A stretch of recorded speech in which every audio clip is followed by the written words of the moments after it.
Hi guys, welcome to April Point Hole Book Club. Yay! We're going to be chatting about Night School by Caroline B. Cooney. This is an interesting one, so we'll see what people thought. I got mixed reviews coming through. So we've got, hi everyone, we've got the brilliant Kat Ellis joining us tonight. So let me just add Kat in. 1 second. This is where I always worry that I'm wrong person once. Luckily, I managed to cancel it. Hopefully, Kat will be here. So, is she here? Hello! Oh, hi, Shelley. Hello, you're right. Yeah, I'm good, thanks. Hi, everyone. Kat, thanks so much for being our special guest. I'm thrilled Yay! to be back. I like these. Yeah, so Kat is no stranger to Point Horror Book Club. I think last time we read Trick or Treat, was it? That's right. Yeah, and that was an interesting one. So this time we've made Kat read Night School. Lots to say. Yeah, quite a bit. yeah. So hello everyone joining in the chat. So this is the amazing Kat Ellis. If you've not heard of Kat, she's written books like Blackfin Sky, which is, I do love like Kat's other books, but I've got a soft spot for this one, Kat, and there's just something about it. So Blackfin Sky. Blackfin Sky. I've got Breaker here. Obviously Harrow Lake with Mr. Jitters, woo, creepy, and Wicked Little Deeds. And you've got a short story coming out in A Taste of Darkness. I have. In is it October? September? Yeah. September 13th, I think. Ooh. Yeah, looking forward to that one coming out. Excited. Can you tell us anything about your short story, or is it super secret? I don't think not to put you on the spot. to say anything yet. Oh no, that's okay. I can't say anything about the other stories because I haven't read them yet, but I'm really excited to read the others. Oh, but Kat's, your story is bound to be like super creepy, along with all the other fabulous authors that are in it. So I really can't wait for that, Kat. It's going to be brilliant. Yeah, so thanks everyone for joining us. So we're going to be chatting about Night School, which has the tagline, "A lesson in terror." Or on the American version it says "Assignment Terror." I noticed there was a bit of a difference there. So there'll be spoilers ahead for Night School by Caroline B. Cooney. There'll be lots of spoilers because we simply can't talk about it without spoiling the book. And also just a few trigger warnings before we get started. There'll probably be talk about bullying, depression, mental illness, and there is talks of suicide that go alongside the book. So a very serious point horror this month. So what I'll do, I'll read the blurb of the book because normally I write my own little blurb, but I actually thought this blurb was really like interesting. So basically it says Mariah's not sure why she signed up for the mysterious night class. The notice on the board gives no clue as to the subject, but something compels her to add her name to the list. Only 3 other people have signed up, so it's a very select class, but the subject requires special skills and individual attention, for they are all learning the art of fear, and their teacher demands results. That made me laugh. But there's no easy way to make the grade in terror. And I kind of like that. I thought it like sums up really some of the book. You sold it as well. Oh dear. Oh, Gina's put such nostalgic vibes with this one. She put, but I didn't read this one back in the day. Did you, Kat? No, I can honestly say this is 100% new to me. Yeah, it was new to me as well, and I do think teen me probably wouldn't have got through it if I'm honest, because I like my stalky boys in point horror and things like that when I was a teen. Yeah. So it was new to me as well. Emma's put, I really like this one, a fave Cooney for me. Interesting. I just saw Joanna's put, I'm only halfway through, but it's a hoot. Well, I'm sorry if we spoil it, Joanna, but please do stick around if you can. We'd love that. Hi, Melina. Hi, Raj. As always, if anyone's got any comments, pop them up and I'll try and read them out. But so the night class notice then going up. So it kind of goes up on this board and the 4 characters sign their name to it. So they don't know, they just know this class meets on a Wednesday. They don't know what it's about. Would you have signed your name to something you didn't know what it was, especially with how creepy it looked with the like font and the dripping white blobs down the side? Would you have signed, Kat? In all honesty, I mean, I would have found it quite interesting, but absolutely not. I would not have signed up for that. Extra school, to me, when I was a teenager, would have been my worst nightmare. So not even knowing if it was going to be of any kind of benefit to me, no way. Not unless there was somebody that I really fancied who had already signed up for it. I mean, that is the exception. But... That's kind of what Mariah does as well, doesn't she, in the book? Because Andrew signs up first. It's a good thing that I'm acting like Mariah then, as a hypothetical teenager again. Yes. Wow. I think I would have signed up for it because I used to ask for extra homework. No shocker there at school. So I think any kind of like extra work and that, I think I just would have done it. And as you say, if there was a boy that I fancied there, yeah, sign me up. You know, any reason to spend time with him. Yeah. Emma's put she would sign up. Definitely. So yes. So I think so we're opposite there, Kat. So you would have been sensible and I would have just been reckless and like, yeah, extra homework.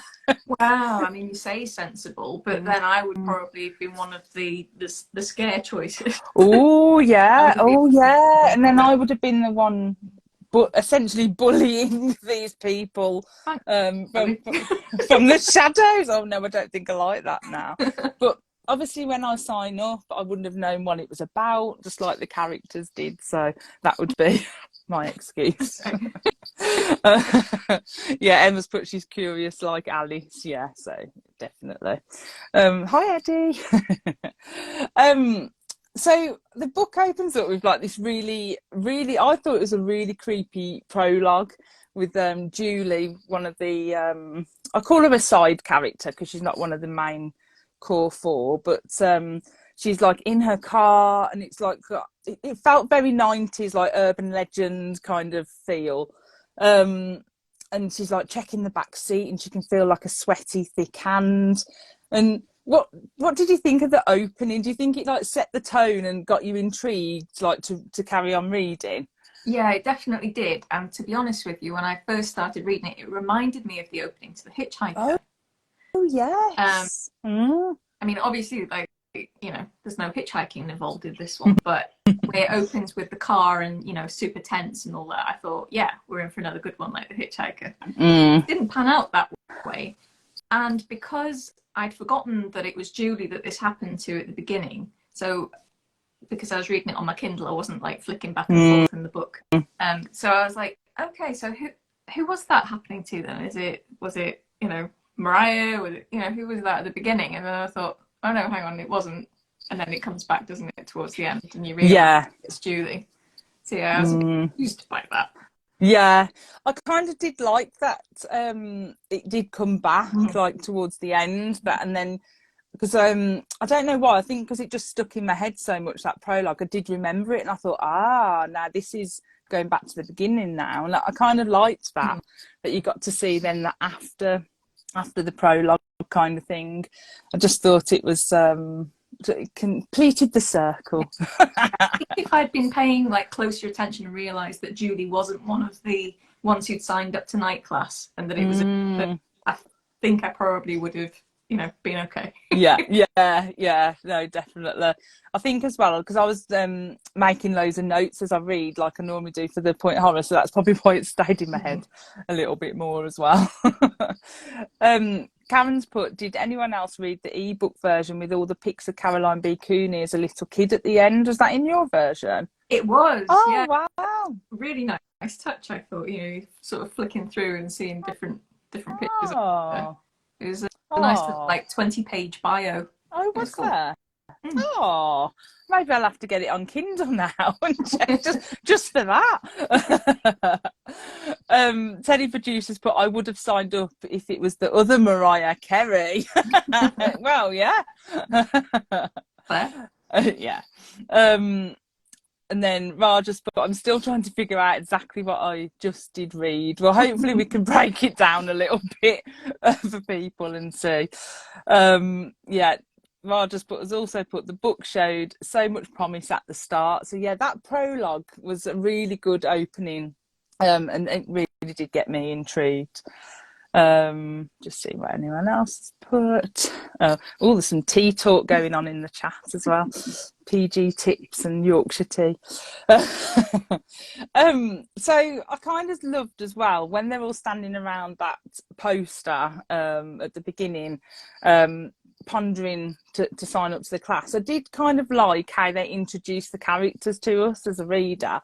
And you got all those like different points of view and all their inner monologue and things like that. It got a little bit confusing as we went on because it swapped and changed quite a lot, but I thought I did like that initial setting up the characters because it was clear like what each one of them, you know, who they were, and they were distinguishable. But Mariah, let's talk about Mariah first. Yeah. What did you think of Mariah? I thought she was such an interesting character because she had like one point of view of herself. She thought she was some, you know, like the big daydreamer who nobody paid attention to because she was just away with the fairies. But everybody else found that really interesting about her and seemed to think that she was really quite cool because of this. So I liked that you had that sort of insight from her point of view, and it just conflicted completely with how everybody else saw her. Yeah, I thought that as well. I loved that. I know they kept saying that she'd got this beyond overactive imagination, but and like obviously dreaming about Andrew being her boyfriend like in real life, and I kind of related to her a little bit. I thought, yeah, I felt like that when I was a teen. Like there was a boy that I fancied, and he obviously didn't fancy me, or well, not that I knew of. And like obviously you'd think of little scenarios, wouldn't you? Like, oh, we'll go for a walk and hold hands. Yeah. So it just I thought it was just me then. I'm just like, no, Shelley, no. No. I think everybody does that to some extent. Yeah. You just have a little daydream about, you know, somebody in your class. Yeah. Yeah. I mean, Mariah did take it a little bit too extreme. She was like, well, if he had a car crash, I would be by his bedside and like nursing him back to health. I mean, a little bit sinister. That one. Bit of a dark side there to her. But she had had a crush on Andrew since like third grade and things like that. But I love the way that her like inner monologue was like her own private soap opera that required new scripts every day. I kind of like that. I thought, oh yeah, I like that. And I think it was described as well that her crush was like a member of the family, always there. You say at one point that she was even like putting out the foods that he liked and and stuff, even though he wasn't there. Yeah, I mean that is going a bit far. That's a little bit far. I'm just thinking whether I did that. No, I didn't. I'm only joking. But yeah, that was a little bit far, wasn't it? But we got the point that she fancied Andrew and she just wanted to be with him. And then she was like, some of the things she came out with as well were quite deep, I thought. And this is, for me, Caroline B. Cooney is very good at like imagery and like certain sentences that just like pack a punch. And one of them was like, I think I wrote it down, if I died today, she thought, what could I claim I've really done in this world? I've dreamed, that's all. And that kind of sums Mariah up, really. Yeah. And I kind of like that. I thought, bless her. Yeah. I mean, she doesn't just have the Andrew fantasies either, does she? I mean, she also has like a big, you know, wants to be friends with Autumn. Oh yes, and she wants to be in that friendship group. So was it Julie? I wrote it down because I always got them muddled up. Was it Julie? Autumn, Brooke, Danielle. Yeah, something. Julie, Brooke, Autumn, Danielle. That was it. And they were described as like a little cult whose permission you required. So basically the Heathers, It weren't was. they? Yeah, Heathers. Straight away, like you automatically think that. But so really, Mariah wanted to be in that friendship group, do we think? Or just friends with Autumn because she liked I Autumn think it the seems most? like Autumn was her favourite. But yeah, she sort of had fantasies about herself being part of, this popular clique that, she wasn't a part of. Yeah. Even though, like, from their point of view, they thought that she was quite cool. She was like, they'd never be friends with me. But, it was just another of her fantasies, the way that Andrew was, her boyfriend. Yeah, yeah. But it definitely gave me Heather's vibes. I was like, oh, she's just Heather's. I just saw some comments. 1 second. Karen put, I found the writing really odd and some of the phrasing seemed very middle-aged and adult rather than how a teen would think and talk. What do you think? Do you think that, because writing for teens, do you think it was a bit more adultish? Well, it did have some, as you were saying before, it had some like standout bits. I know there was one bit, a description of Autumn that really made me laugh. I made a note of it, in fact. Yay!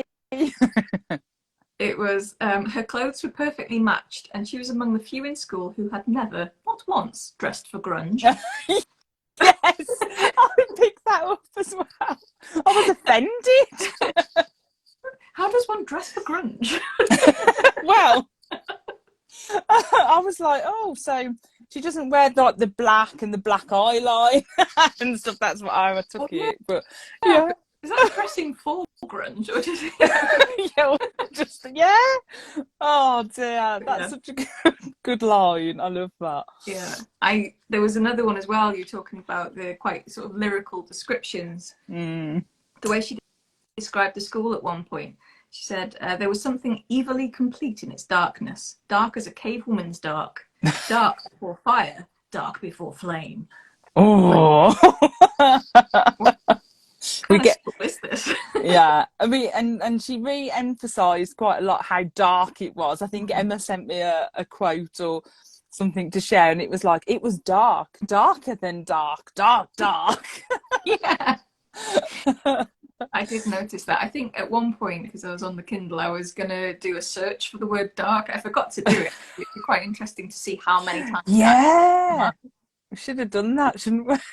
We'll do it as we're talking. Yeah, or multitasking cats. Yeah, we'll see. Yeah, but I think like we've read a couple of Caroline B. Cooney's now. So we did the perfume and freeze tag. I think, and we did the cheerleader as well. And I think this one had more description and more like imagery than the others that we've read, even though I'd say the perfume and freeze tag are quite imagery based. But yeah, Caroline B. Cooney does, for me, tends to write higher, like, I don't know, she writes, it's like there's a middle ground for Caroline B. Cooney between YA and adult, and she's like in the middle somewhere. Because I don't know whether you've ever read The Fog. Well, it's the Losing Christina series. So there's The Fog, The Snow and The Fire. I definitely read those when I was a teenager, but I haven't read them since. I know I loved Caroline B. Cooney's books when I was a teenager. And, she's one of the ones that her name stuck in my head, and I've got a memory like a sieve. So I know that I did read loads of her books when I was a teen, so there must have been something about them that really stuck. Yeah, I think it is her just her writing and the imagery that she creates in your head. And I do think like she was probably a bit underrated at the time when she came out, maybe. I don't know. I always think, I'm always like umming and ahhing about Caroline B. Cooney. It's like sometimes I'm like, yeah, and sometimes I'm but to answer the question about how many times the word dark appears, 169. 169? No. Aren't there like 180 pages or something? That's nearly one page. So that's nearly one. Yeah, so how many pages? So there's 100 and so 187 pages and there's 169 It really was. darks. It really was dark. It was very dark, darker than Dark Cat. Darker than a cave woman's dark. Oh gosh, 169. Whoa, that's a lot. Yeah. I feel a little bit better about when I'm writing and I have the word just like 70 times on the page. Yeah, and like I wonder like how she got that through though. I wonder if anyone said to her, do you know how many darks you put in this book, Caroline? I'll be honest, I don't think anybody was asking too many questions about it, but Just like, yeah, just get on with it. but yeah, it is what it is. Oh dear, yeah. Emma put, she said the reality, so this is about Mariah, she said the reality is never as good. Marzipan Pony put, I like that Mariah found the reality lacking because that's so true. Whatever we make up in our head is always better because it's perfect. Yeah, that's true.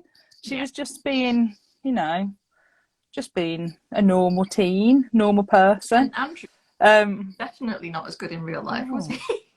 God, no, he was awful. He was a little creep. That's what he was. Yeah. We'll talk about him in a second. Gives me the shivers. Tam's put, yes, I thought that was good too. When she got to know him, he wasn't actually the person she thought he was. So yeah, so that's about Andrew. Karen put, how did the girl with the total dramatized fictional world not be the one to stumble while the nice boy was all, yeah, evil, let's go. Oh yes, we'll come back to that point in a minute because I want to see what everyone thinks on that. Melina put, I found the inner monologues too much. Yeah, there was a lot of them, and I did get confused sometimes because it just suddenly flipped like points of view every now and again. I was like, ooh. A lot of head hopping going on in this book.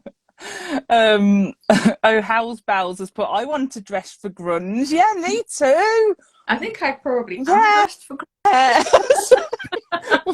we've accidentally kind of done it. Teleproducer said we need Night School the musical like Heathers. No, teleproducer, we do not need Night School the musical.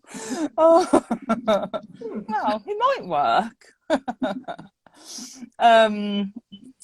April's put, The Stranger, if I remember, is very poetic in her writing style too. So that's another Caroline B. Cooney book. And Eddie loved The Stranger. I remember him saying that. Melina's put, I always love her concepts but can't connect with her storytelling style. Yeah, I think that's what it is. Like, some people either love Caroline B. Cooney or really don't like her. There's not really normally an in-between.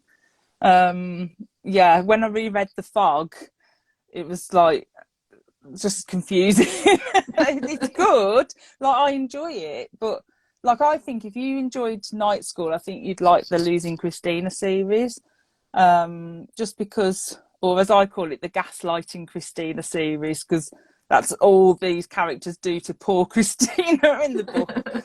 Oh, bless her. But yeah, I think if you like Night School, you'd like that because it's really similar writing style and confusion and things like that. Just scroll down. Yeah, Raja's put, I got confused with the monologues too. Yeah. And Mars Pamponi said her Losing Christina trilogy is my absolute favourite of the genre. Yeah, I really do love that trilogy. Like, it just pays off. Oh, it's really good. I really like it. But you just got to, I think if you were new to Cooney, I think you might struggle with it because the way that she writes. But I think because I'd read some Cooney, I knew it was going to be wacky and a bit out there and stuff. So as long as you go in knowing that, I think you're okay. That's just my opinion. I could be wrong. Yeah, so we was talking about Andrew then. So let's just move on to Andrew Todd. So go on then, Kat, hit me with it. What did you think of him? He was an arse, wasn't he? He was weird. Yeah, and I couldn't quite figure out how the others had such a different view of him because he was always like hiding in the shadows, creeping around, recording stuff. Yeah, with his little tape recorder. Yeah, he did didn't come across as like the popular cool kid that he was supposed to be. Um, so I didn't like him, and I couldn't really understand why the other characters did. Yeah, no, I'm the same. I thought that even his introduction, obviously, you're meant to believe that he's this person who's got everything.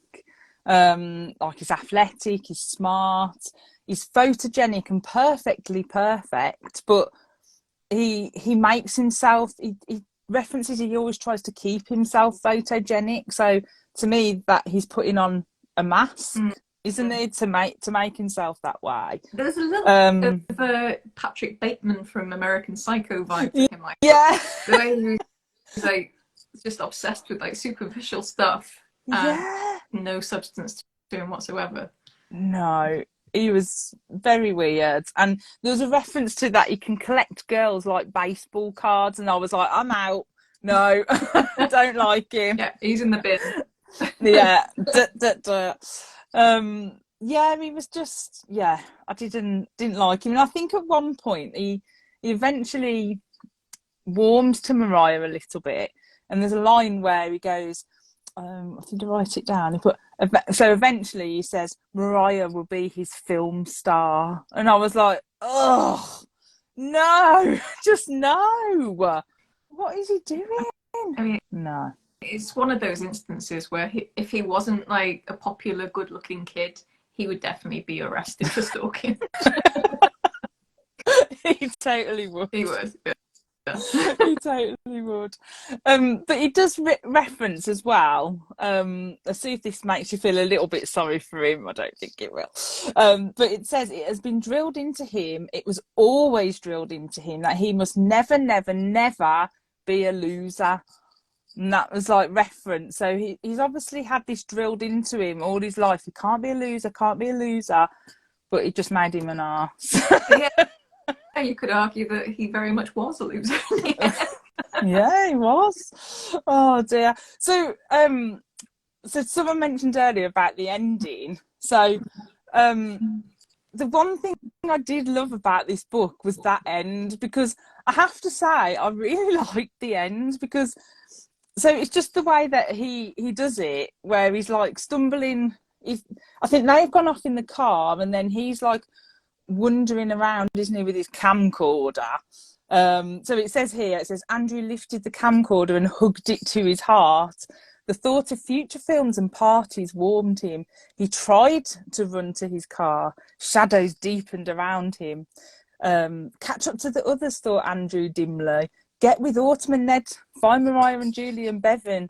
Stumble, whispered the instructor, and join the dark. Andrew stumbled. I was like, oh, like, even though I didn't like him, I was still like, Andrew stumbled. So what did you think about him joining the dark side?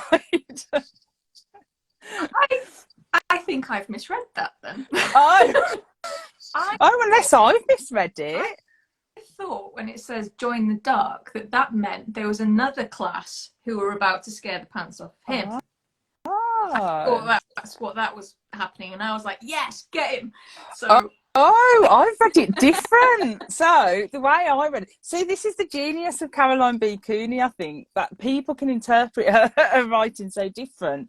So I read it that he was torn between going with the others or going with the instructor, and he decided to go with the instructor, so he stumbled and he's joined him. That's how I read it. How did everyone else read this? Like, I expect you're right, but I think I was probably just hoping that he would come to a sticky end, so maybe wishful thinking. Yeah. No, I could have totally misread it, because I was just like, oh, it doesn't surprise me he's joined the dark side. Like, oh dear, let's see what people have put. So I'm just trying to go back to see what people put about Andrew. Emma's put Andrew was an arse, yeah. Melina's put he calls himself a watcher. Oh yeah. Tam put creepy Andrew. Raj put Andrew definitely had a dark side. I didn't really get the hype about him either. Eddie put all these teens had either super high or super low expectations about each other, or even about themselves. I love that in the end that his character ended up being a test. Sorry, I've misread that. I love that in the end this ended up being a test of character for them all. Yes, definitely. And Eddie's put, I love it even more that not only of them, sorry, I can't read tonight. And I love it even more that not only of them passed the test, Andrew was the perfect choice for that lack of character. So I'm taking it Eddie maybe read it the same as me. Yeah. I think your reading was the right one. Speedway Chicks put, this is a deep point horror, thought provoking. Karen's put, yeah, I read the ending like Shelley, but I love Kat's ending. Yeah, I like your ending, Kat, because we didn't want him to like get away with anything really. Speedway Chick said I read it the same. Emma's put, I guess you always look foolish when you're trying to stop something nobody else sees. Quite profound. Yeah, definitely. Yeah. Oh, so it's interesting, like different interpretations, but at the end of the day, we just wanted Andrew to like have his demise, didn't we? Really? Yeah. In essence, that's what I wanted. Yeah, we didn't feel sad either way. We're happy with either ending, as long as like he suffers. Yeah. I mean, though, if he is just going over to the dark side, he's going to go and torment other people, isn't he? So. Oh yeah. Yeah. Yeah. Well, we just didn't like him. Yes. No. I just noticed Eddie's put, I also wasn't expecting the twist with Julie at all, even though we had the shadowings of her wanting to be nice. I found her turnaround with Bevan incredibly beautiful, had me a bit teary-eyed. So that leads nicely into like the Bevan, Julie, Mariah kind of scenario. So essentially Bevan is a troubled soul, isn't he? And he really needed help essentially, and Mariah always seemed to be trying to I don't want to say she wasn't trying to help him, but she was trying to cover for him maybe, rather than giving him what he needs. Do you think that's fair?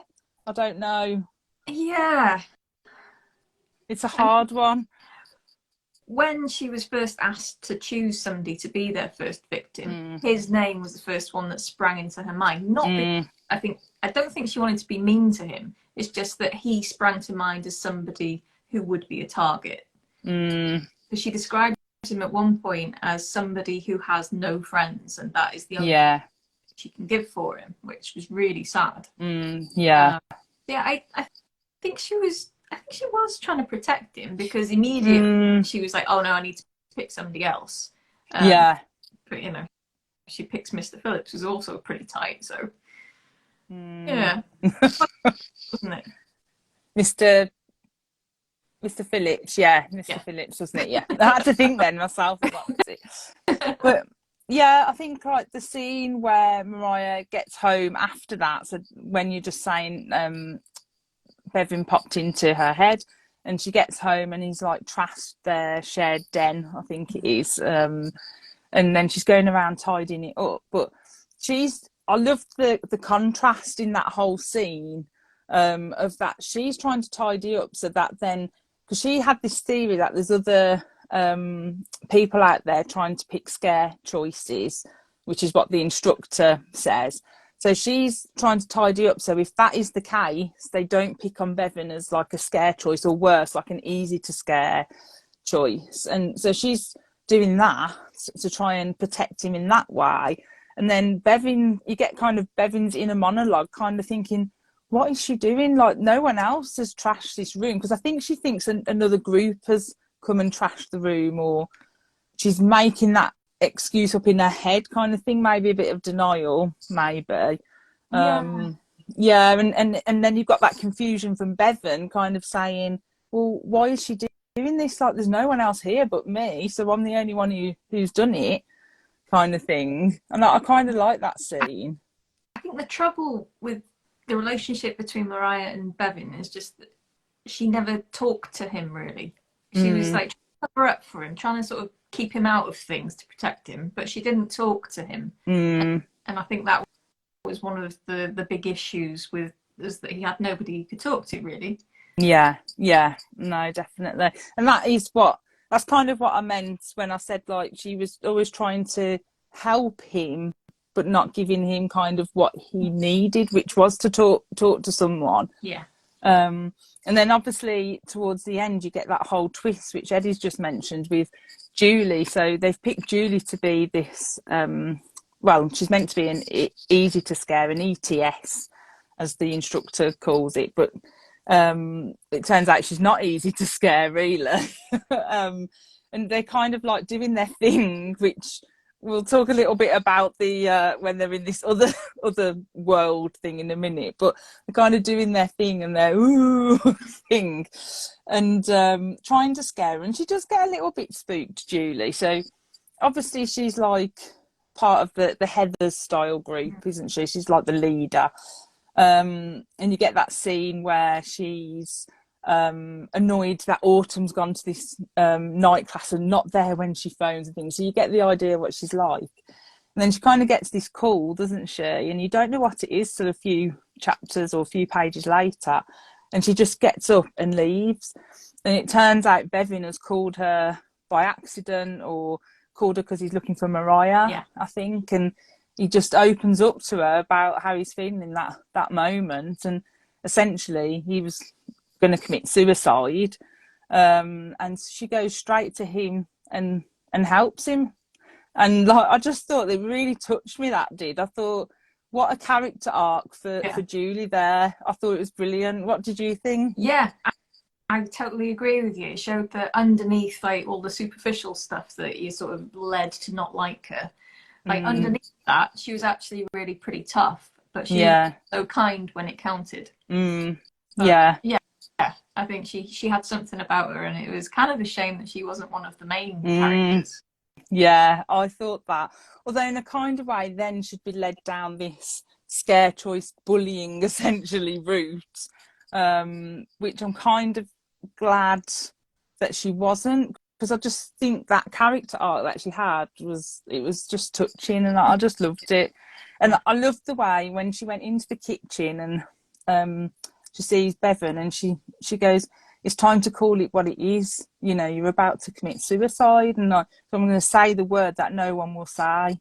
And I thought, oh, God, it's just powerful.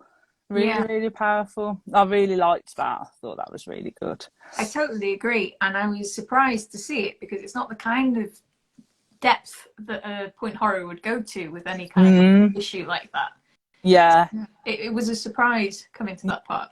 Yeah, no, definitely. I can only think of, off the top of my head, I can only think of one other book in that we had as point horror, which was Hide and Seek, which kind of references it a little bit. I think from my memory, I could be wrong, but it's definitely a deep one. That, and like Eddie said, it got me a bit teary. I was like, oh gosh, got me a little bit. I mean, obviously I was glad that it turned out the way it did with Bevan, and I was pleased that it was handled that way and not just used as, a prop for the plot. Yeah, no, definitely. I do think Caroline B. Cooney dealt with it well. And the way then they meet up in the pizza place, and then he kind of opens up, and you almost feel like he's going to get what he needs. He's going to come through this. So you get that hopefulness that he's going to get through. Yeah. Bless him. Bevan, I loved him. Right, let me see what people have put. Speedway Chick put, I actually feel with this one there wasn't a great deal of content, but you're left with a lot of reflection. Yeah, definitely. I think that's what she was aiming for, to be honest. I think she thought, forget the horror. That's just like a little side plot. I need to tell this story, is what I think. It was Bevan's story, really. Yeah, it was. Bevan and Julie. Karen's put a spoiler. Andrew grows up to become the star of the telly show You. I was thinking that as well. Oh yeah, but See, I find like Penn Badgley hot. Like that means then that really I'm saying Andrew was no. Well, no, I mean Andrew is like his character in You, but without any kind Without of not looking like Penn Badgley, yeah. like no charisma whatsoever. Marzipan Ponies put Mariah was being a good sister at least. Yeah. So Emma's put Bevan seemed like an intelligent soul. Yes, he did. Oh, yeah. Yeah. Oh, hi, Amy. Raja's put Mariah couldn't actually confront the issue with Bevan. She avoided it. Yes, that's correct. And Julie did more in one evening than anyone else did, to be honest. Yeah. And Amy's put shall we ETSs? Yes, Amy. Well, I know I am. I think you might be a bit better than me, Amy, but Eddie's put Mariah was just too lost in her own world that she lost complete sense of her reality. So when she was faced with reality, she was whiplashed. And since she's young, she just didn't know how to deal with it. That Eddie, yeah, I totally agree with that. Let's see. Eddie's put I didn't know how to deal with both her broken brother and the real Andrew that she ended up not liking. Yeah, because Mariah didn't like Andrew in the end, and it kind of broke her out of that dream state that she had. Yeah, you know, with him. that she saw him for who he was, but at the same time, it felt a bit sad that she'd lost that fantasy version. Yeah, the sort of daydream world. Yeah, definitely. April's put yes, that was absolutely beautiful. People can always surprise you. So that's the Julie and Bevan arc. Oh, sorry. Tam's put I was proud of Julie in the end. Yeah, I was proud of Julie in the end. I hope she stayed like that.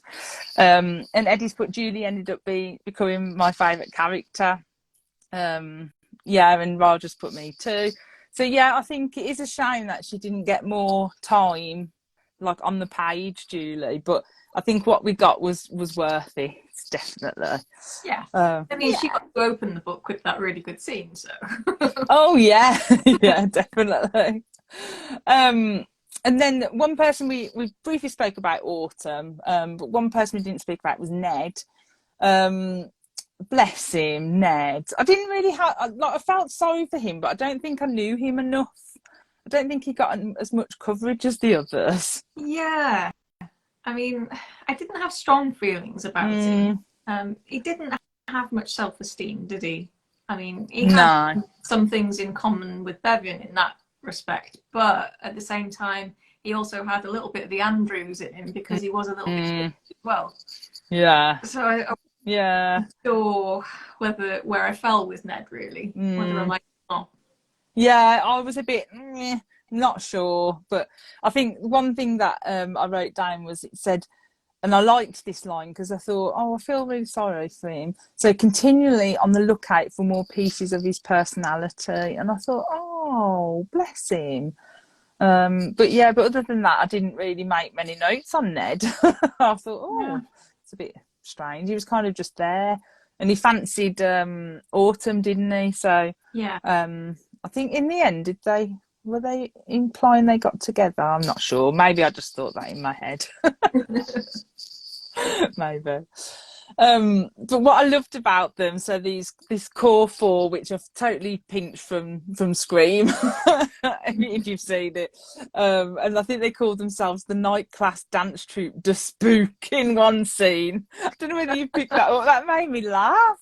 Somehow I missed that. I was like, De Spook. I'm going to use that in something. But there was a line where they've put, what a little night class can do to a person. I feel sure that tomato sauce and mozzarella will solve it. Pizza. They seem really, really enthusiastic about pizza, didn't they? so much pizza. Oh, and also it mentioned that none of them had ever carpooled together. And I was like, oh, so you've never like shared a car with someone else? But apparently they decide it's the politically correct thing to do in that time. And I was like, it's a bit of a random line. Just, I don't know. Yeah, I suppose. Maybe it was a thing. Or like environmentally friendly, I suppose. Yeah, yeah. Emma's put, yeah, they were all dancing. So in that dance, they must have all. Oh, it was a bit of a weird scene that. It was a I weird think book. they've just like done that to poor Mr. Phillips, like scared him to death. Well, not to death, but scared him maybe to death, and and then they're having a little old dance. No. Oh dear. Eddie's put Ned was a bit of a tough cookie. Yeah, maybe, yeah. Speedway Chip put Ned annoyed me when he went running to Julie Danielle Brooke that he had pizza the night before with Autumn. Yes, he did. So I wonder what his motive was there. Very strange. I think it was just to be a bit creepy. Bit creepy. Eddie's put pizza starts off as a problem solver, but when you finish, you only end up feeling more self-conscious. Yeah, that's true. So one thing we haven't spoken about is when they sign up to night class, they step over this threshold when they get to the class. And it references none of them looks what they're stepping through because they're distracted by one thing or another. And then they meet the instructor, which we get like an imagery of like this warm, deep, appealing voice, warm like velvet, no teeth, no lips, like a cold bluish white, and a smile like the thinnest slither of disappearing moon, which I kind of like that image. And then you get this whole like couple of chapters where they're having this kind of out of body experience, maybe, like, and they're being lifted from their bodies. I don't know, what did you think, Kat? I didn't quite understand the logics, the physics of it all. There was no logic to this scene. I know, because I think it was around the 20% mark by the time you had the introductions and like you get to know all the different characters, and by the time all of them have crossed the threshold and actually gone to this night class, it's like, nearly a quarter of the way through the book, and then it's suddenly like, oh yes, and we are shadows, and I was like, okay, but how and why? So I think it could have stood a little bit of explanation, just a few sentences to say the instructor was obviously a wizard, and it's like, well, what's going on? Yeah, not sure about that, to be honest with you. I think for me that was the only thing that took me out of the book, like while I was reading it, because I liked all the characterization, and then I liked the stuff that came after. And if I wasn't reading it as a point horror and expecting like a little bit of shadow man or whatever he is, then, or whatever it is, we don't know if it was a man or a woman or a vampire or anything, but yeah, I think it kind of took me out of the book a little bit at that point, because I was like too confused to like understand what was going on. But maybe that was the point, and that we was meant to be, because all the characters were confused, so maybe we was just meant to feel that confusion along with them. Maybe.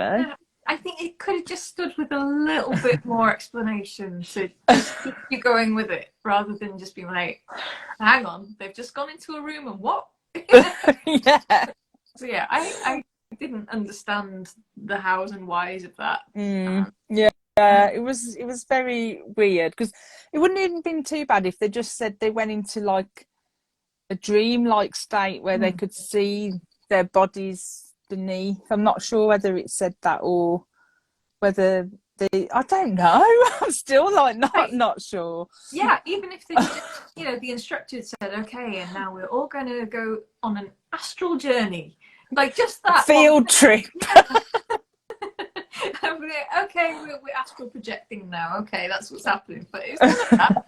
They were just shadows, and none of them were that scared about the fact that they were no longer in their bodies. And you'd think that might throw you off a little bit if you're suddenly not in your own body when you've just gone to it scares me enough, when you're going to sleep and then all of a sudden you jolt, because that's meant to be like really like essentially where your body's lifting out and then it drops back down, Oh, apparently. I've read. I thought that was just like an automatic kickstart Oh, if you oh, stop breathing. Your oh, oh. like jolts you awake. Oh dear, I need to check that Kev's not trying to kill me off in the night Yeah, then. a little pillow over the face. Yeah. Now, I thought I read years ago, I can't remember where I read it, and it might have been like a horror book or something, that it's like when your body is like essentially lifting and then it jolts back down to earth. I might have read that in a horror book. I don't know where I've got that from. Like a paranormal activity kind of thing. Yeah. This is what I've believed for years though, like since I was younger. So I've obviously read it somewhere and it's like stuck with me. But yeah, so essentially we don't really know how they were going from their bodies. I think I just saw Emma say they were in like a trance type state. And essentially they pick poor Mr. Phillips. Now, Caroline B. Cooney had hatred for substitute teachers. Like the amount of times, like she said, "Oh, substitute teachers aren't teachers," and I was like, oh, "No, you can't say that." Times were different then. Yes, yes. Yeah, but essentially they pick poor Mr. Phillips, the substitute teacher, who's in the school late at night on his own, essentially. Yeah, he was catching up on his marking. He was being a good teacher. Oh, yeah, bless him. So they pick him and they put him through this like 45-minute scare ordeal. They're recording on a camcorder, even though they're shadows. And the camcorder was like in like midair, floating around. But that whole scene, like, I did feel sorry for Mr. Phillips, but then again, like the camcorder floating, like took me out of like the thing, because I was just imagining something like from Ghostbusters, you know, with Slimer and stuff like that. They were saying that, you know, because the camcorder was recording and they weren't in their bodies, but then when they watched the video afterwards, they were there. Like, oh yeah, what is going on? Like, ha ha ha! Look what yeah. And it was like the camcorder was recording them scaring him, essentially, wasn't it? Yeah, didn't understand quite how that happened. I'm even a bit more confused now because I forgot about that bit. Oh, so that whole scene with Mr. Phillips, and I think what happens is he runs out, doesn't he, scared, terrified, and then I think the instructor goes, "I'll take these papers for later," or something. Like he takes the papers. But yeah, it was just a whole Did he have weird some thing. kind of did he have to go to hospital after that? Because he just vanished, didn't he? And Yeah. was it the head teacher who was really angry that Mr. Phillips hadn't turned up to school? And then later on he said to, was it Andrew, he said to, "Oh, you know, forget I was angry about that. Not very well." Yeah, and Andrew goes to the hospital. Why does he do that? Is it just to try and redeem himself? But then, like, probably, you know how like murderers are supposed to revisit the crime scene? It was probably like that. Andrew just going there with his little camcorder to get a bit more footage. like exactly like you, wasn't it? But there was a whole weird. No, not like you, like as in you, the TV. Oh, Kat, I would never say you was an Andrew. No, never. But there was a whole weird scene in the hospital, which I put my little bookmark in there just because I was hoping that I'd remember to bring it up. So when Andrew gets to the hospital, and there's a whole thing that Mr. Phillips has left the hospital of his own accord. So I think Andrew says something like, "Oh, if you could just give me his home address," he said to the clerk behind the reception. And he put, "This Mr. Phillips no longer has a home," said the clerk. And then Andrew goes, "Everybody has a home." And the clerk says, "What an odd idea." What's that scene all about? When I was reading it, I did find that strange, like you did. And then I thought, was the clerk finding that ridiculous because he was dead? Is that what he was saying? Well, he doesn't move anywhere. Oh, No, I oh, wasn't. maybe. Yeah, because it doesn't say. Because I just thought he'd checked out. Hmm. Um, just having a little look now, just to see. Yeah, because he did say he's not here anymore. Yeah. Oh, I didn't pick that up, Cat. Yeah, I think he snuffed it. I think he died. Oh, yeah. I think it doesn't. I must have just presumed in my head that he. Oh, because it says they removed. He was removed. Hmm. That's what it says. Oh, poor Mr. Phillips. Yeah, I mean, it was very strange the way he put it, though. Yeah. Yeah. Very weird. I'll just look at some comments. Raj put, can we talk about the creepy teacher? So, the instructor. I just couldn't understand what it was. Was it a demon? Was it poof of smoke? I don't get it. Yeah, we don't get it either, Raj. We was very confused. But does that make it more sinister though that we didn't know what it was? I was okay with not knowing what it was because, like you say, it did make it more sinister. Mm, I'd like to have had a better inkling as to why he or she or it was doing this. mm, You know, if yeah, it was like a fear demon or something, just like a small explanation. yeah, Yeah. yeah. Just like a reasoning why, like. I don't want to know why actually, because now my mind's just going like in the gutter over like why he needs all these scared people.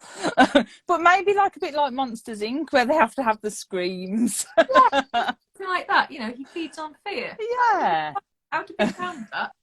yeah. Cameron's put the teacher reminded me of the purple plume in the mirror from our last book. So we read The Accident last month, and Juliet appears in the mirror like a purple like plume. And then Cameron's put only I'll just press the button. Only darker than dark. Emma put that was messed up, I think, about the whole instructor thing. And essentially, the instructor's telling them to go and bully these poor people, which we do not condone. No. But yes, that's essentially what the instructor was doing for whatever reasons we don't know. April's put, I wish the book was longer so some of the ideas and the world could be more fleshed out. Yeah, maybe it could have done with a bit of fleshing at that point so we knew what was going on. And I got totally lost at that point. Yeah, as I said, it took me out of the book a little bit at that point. Eddie's put, the instructor was just meant to be this shapeless force that pushes you to make those choices that you don't want to make. I personally ended up liking that he had no definitive form. Yeah. Interesting. Hi, Sharon. Emma said, stop breathing. Emma, you're telling me to stop breathing at night when I'm going, ooh, in my sleep. Sharon's put, it needed to be a longer novel, I thought. But Sharon enjoyed it, but the format was too short. So yeah, maybe it could have done with being a little bit longer. Emma's put, was COONEY a teacher? You know, in that bio at the end, did it reference anything about her being a teacher? I can't remember. I just kind of like skimmed through it. I can't remember Yeah. that she wasn't. I'll have to find out and see, but she definitely had something about substitute teaching. Yeah.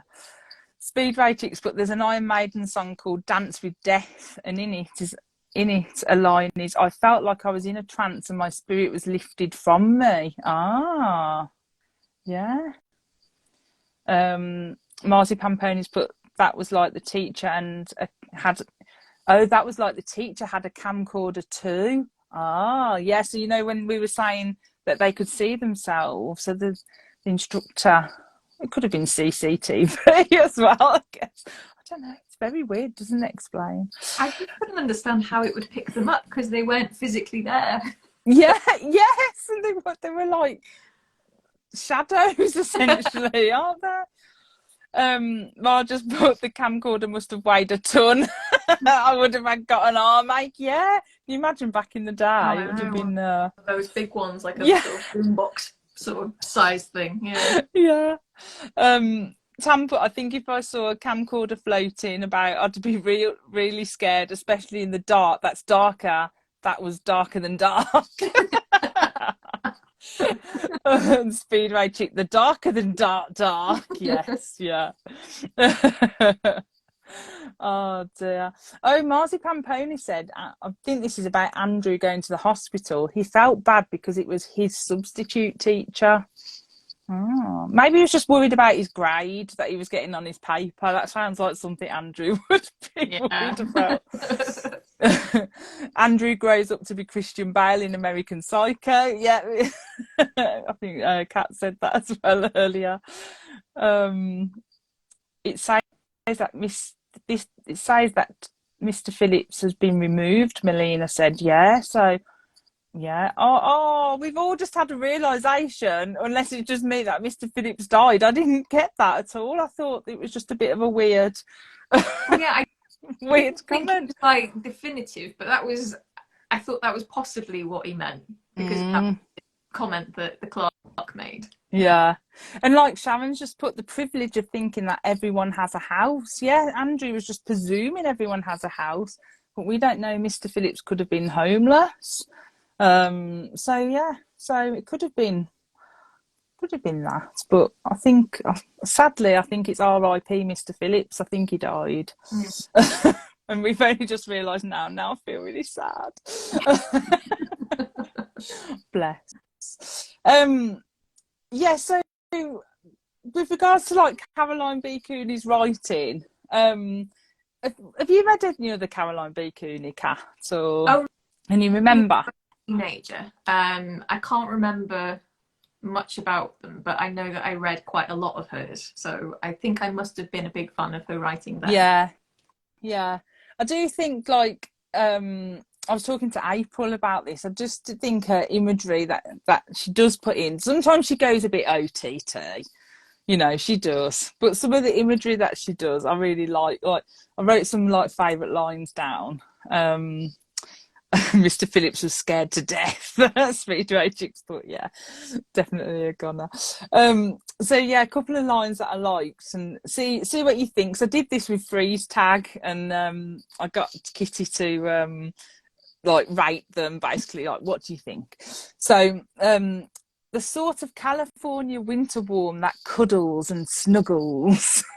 That's a good one. Yeah. Yeah, I like that one. Yeah. She wondered if you could have a horoscope with no stars. Yeah. Thought provoking. Yeah.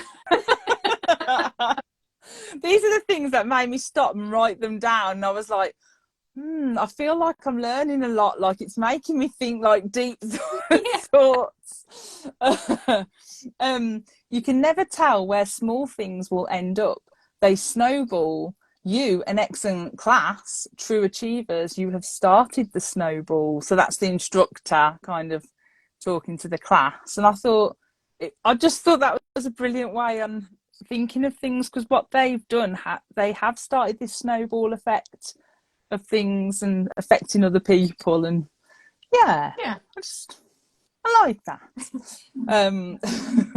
And then the only other one I wrote down was, you always wonder that if you are faced with evil, you will do the right thing. Will you be the hero? Will you save the baby from the burning building? Will you stop the bad guys? And it's just thought provoking. She's like, makes me think. There were a lot of big thoughts in this book, I will say that for it. Yeah. Yeah. Oh, Eddie's put, if I wasn't a fan of Caroline B. Cooney before, I am now. Like I said, I really like this one. And Sharon put, me too. It was darker than usual. So obviously we just briefly talked about the ending with Andrew, which we thought both had different opinions on. But essentially, one way or another, he'll get his comeuppance somewhere along the line, we think. But what did you think? So overall, did you like the book? Overall, Kat, what did you think? Overall, I did not. Yeah, it wasn't what I was expecting from a point horror. I mean, I felt like it was a while to get into. I didn't enjoy the head hopping. It was really confusing for me. Mm, yeah. And it was just a little bit too serious with the heavy stuff. It just wasn't a point horror for me. That Mm, was what, you know, if it wasn't in that series, if it was a sort of standalone book, I might have enjoyed it more. But because I had yeah. an expectation of what it was gonna be, I think it was, yeah, not one of my faves, definitely. Yeah. No, I think it's took me, I finished it, what, say a week and a half ago. And when I finished it, I thought, I'm not quite sure how I feel about it. Like, there was a lot of thought provoking things, a lot of stuff I just didn't understand, or which I guess we're not meant to understand. But I don't know, I couldn't quite put my thoughts on it. So it's been really interesting seeing what other people have been thinking. Like, some people have really not liked this book at all. Mm. Some people have loved it. So it's been really interesting reading like people's reviews when they've been putting them up, and things. And it's really helped me process my thoughts about the book. So thank you everyone if you put a review up on that, because it's actually helped me. So I think overall I did actually like it in the end. Yeah. But I could have done without the instructor stuff like that. I just don't get why we needed that. But as you say, I do agree. I don't think it belonged in the point horror brand. I think it should have been like a standalone. But then would it have done as well if it did well? Like, as well if it wasn't in the point horror brand? Like, so many questions. Yeah. It was Yeah. definitely an odd duck for the series. I Yeah. didn't expect it. Let's put No. it. No. Yeah. I thought, because I know when I messaged you saying, "Oh, could you do the chat for me?" and I put to you, I think you'll like this book, because I thought it was just dark enough. Like, 'cause I know you like dark stuff, so I was like, "Oh, I think Kat will like this because it's quite dark and like sinister." But then in hindsight, I mean, I don't think I'd finished it quite when I asked you, Yeah. and then obviously I didn't realise all that deep stuff at the end, and that, but.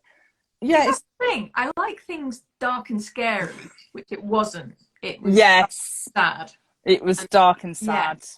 so that I think was probably why it wasn't quite my vibe. Yeah.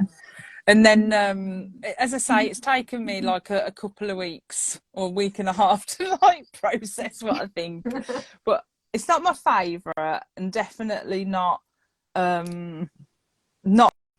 what I would class as a typical point horror, but it gave me enough thought provoking stuff for me to like it. I think that's the best way to put it. Yeah, Yeah, a lot but to think about. yeah, but honestly, like people's reviews, joining the book club have helped me come to that conclusion, because when I first finished it, I was like, oh dear, what is this? And I just couldn't quite process in my mind what was going on. I think. um April's put, I really liked, oh, this is about Caroline B. Cooney's writing. I really liked like opening a Valentine in the dark. Yes, that was like one of the lines. Karen put, I love that the evil's dark's best recruitment tool is a night school class at high school. Surely there are darker than dark, more evil ways. I think when we think of this book, like in the future, we'll just remember dark, darker than I dark. mean, I think the easiest way for them to have recruited teenagers would have been to just give them a pizza. You know? They would have been, yeah, sign me up for the dark side. And, pizza. Pizza seems to solve everything, doesn't it? Like, yeah, they were right down that pizza shop straight away. Oh dear. Teleproducers, but I love the poetic and metaphoric. Oh dear, giving me big words to say. Metaphoric elements, but feel it could have been more grounded in reality, especially around the class itself. It was a little too ambiguous for me. Yeah. Yeah, totally get what she was going for, and all the metaphors and things. Definitely, and really for its time, maybe for like a YA, a teen book for its time, it was probably quite ambitious. Yeah, Maybe because there's probably pushing some boundaries there with what it was talking about. yeah, because this was we got this book over here in 1996, and it says first published in the US 95. So maybe it was probably pushing some boundaries at that time. Marty Pamponi put, I really liked it, but I just adore books like this that strive to make you feel rather than see. Yeah, and I think that's why I ended up in the end deciding that I quite liked it. Just for the way it made me feel. It did make me feel a little bit emotional, and that's rare in a point horror. Normally I'm laughing at all the stupidity of these characters. Eddie's put, I agree with Kate. This definitely didn't feel like you with Kat, sorry. It's me. This definitely didn't feel like your usual point horror book. However, that's precisely why I liked it, but I agree it didn't feel like a point horror. April's put, I was conflicted about how I felt about it too. Yeah, I think that's a good summary, like conflicted over where I sat with it. Raja's put, I was so confused with what I read, but reading the comments in this chat has made me appreciate it slightly more. And I think about those thought-provoking bits, and I'd say I understand it a bit better now. Yeah, that's how I feel as well. And definitely seeing what people have been putting over the last couple of weeks has helped me process it. But sometimes a sign of a good book is one that you're still thinking about a couple of weeks later, isn't it? Yeah, that's it. Yeah. And I'm glad I now understand what did happen at the end. Oh dear. But different interpretations, that's what's so good about it. Tam's put, I didn't like the book, however the chat has definitely given me a lot to think about and appreciate. See, this is why I like this. Oh, group hug. Look. Group hug. Sharon's put, it was horror, to be honest. It's not point horror. I think more metaphysical and made you think. Yeah, definitely.